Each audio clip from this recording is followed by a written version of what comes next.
fossils. I have a geologic map of modern-day Lake Champlain that shows where the sedimentary rock deposits are around the rim of the lake.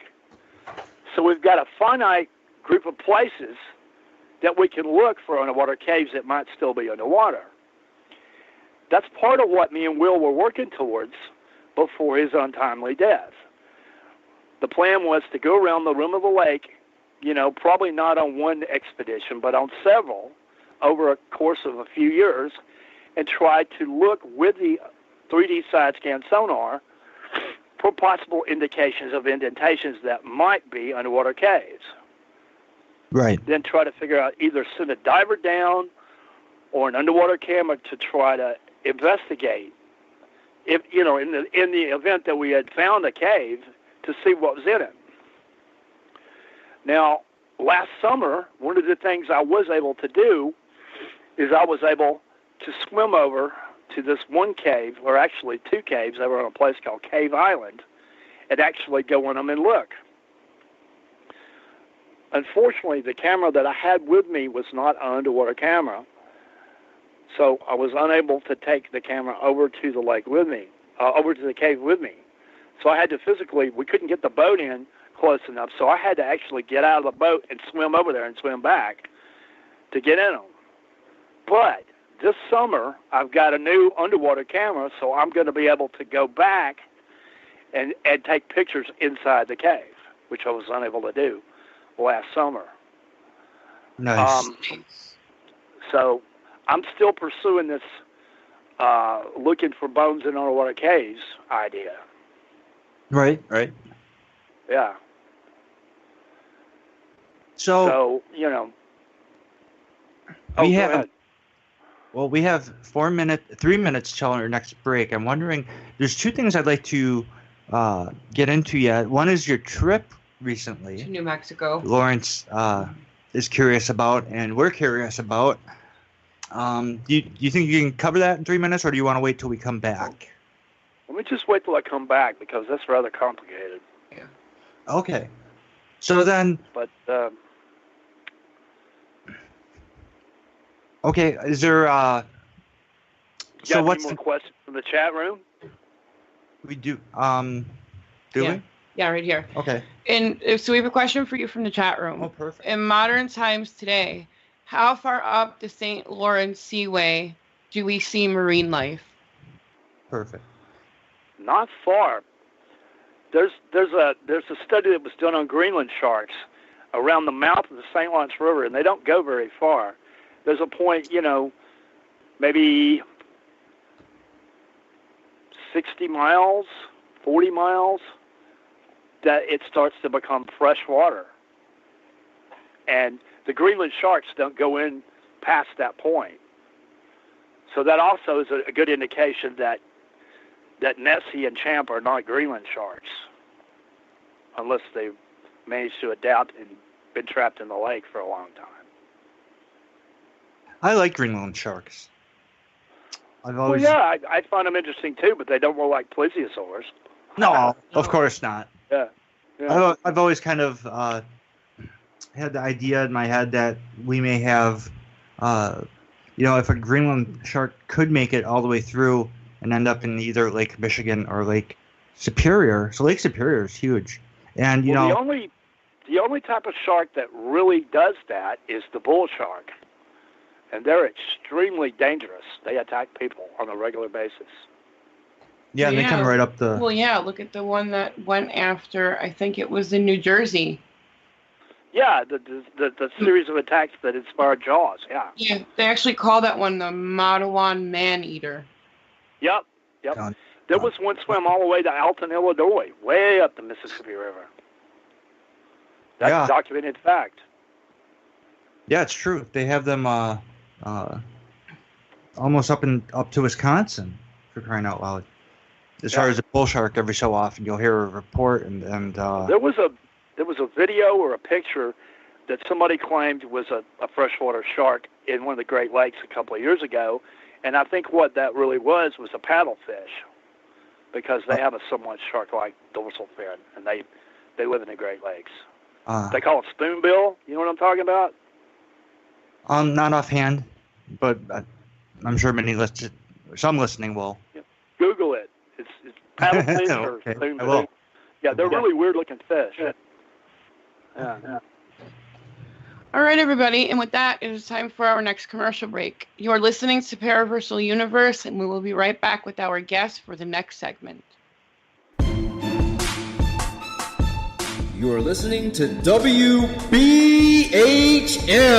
Digital Broadcasting, the best in paranormal talk, only on Paranormal Experience Radio. Broadcasting live out of Birmingham, Alabama.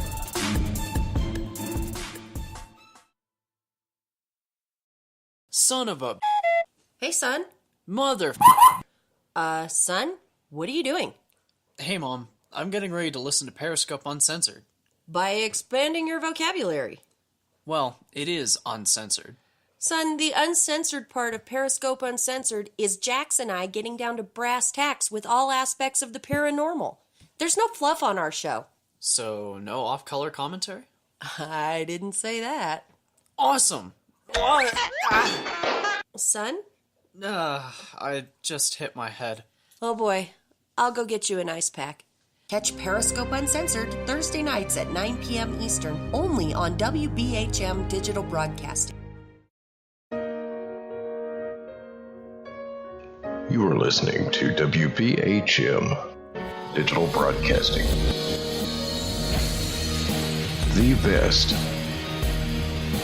in paranormal talk radio.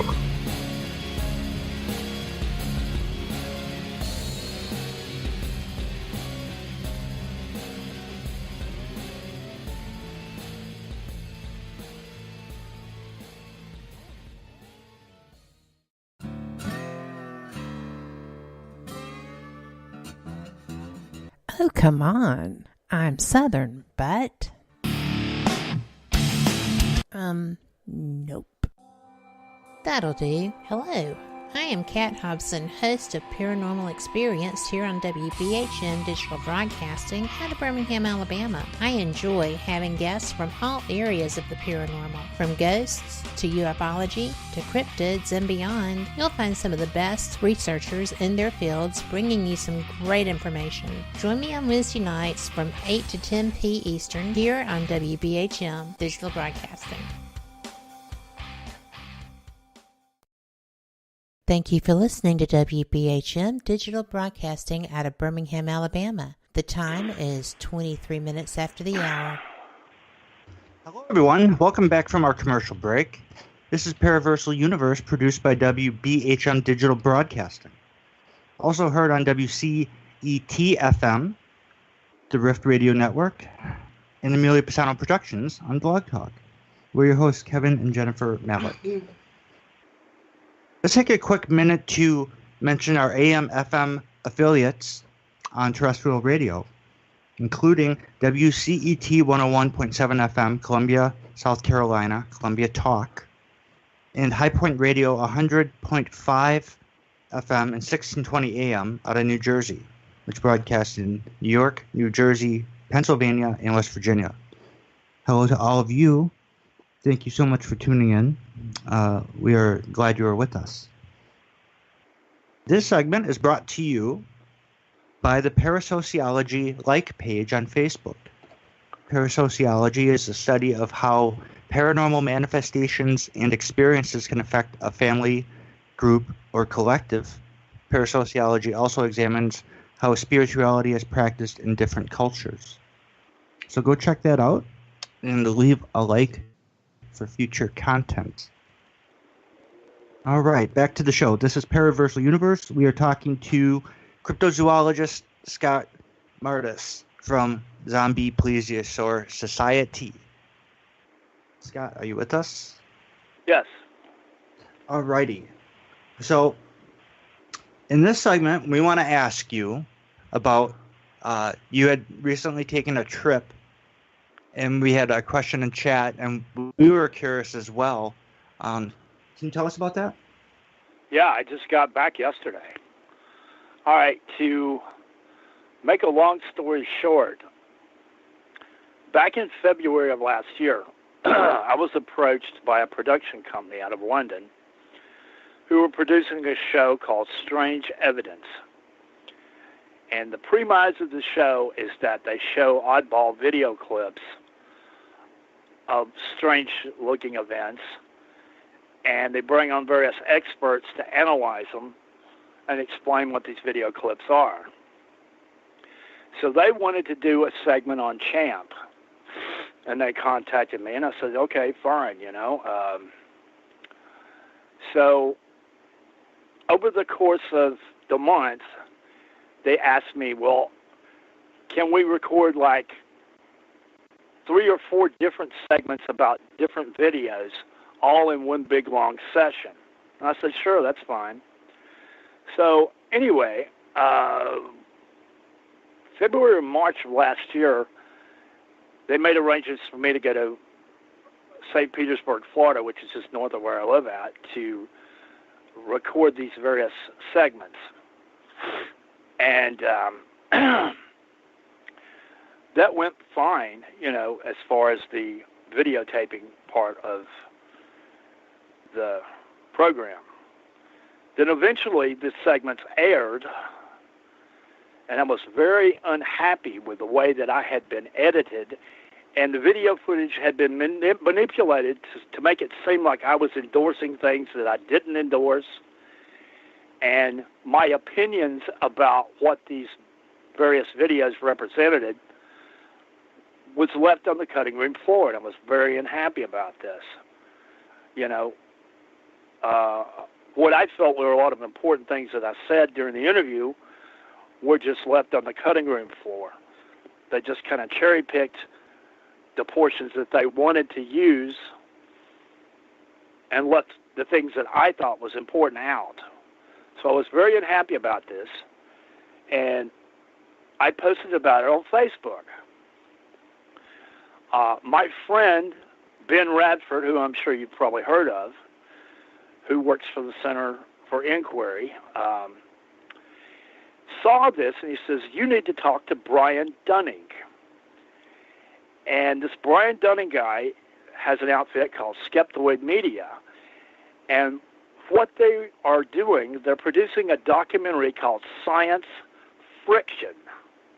And what the documentary is about how various scientists and other experts have been brought on, have been asked to be on documentaries or television programs and done interviews, and then after they've done the interviews, the producers have edited and manipulated and distorted what they actually said.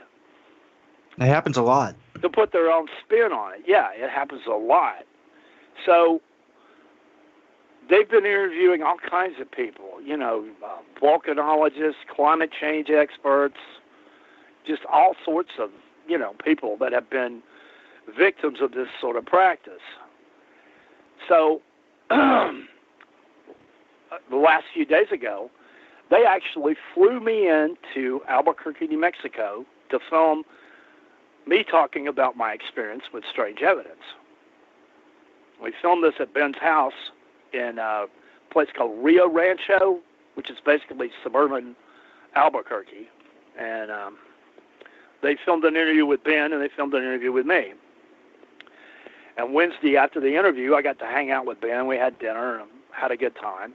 Boy, the scenery is beautiful. Man, you just don't know what the mountains, you know, out west look like. I don't. You actually go see it.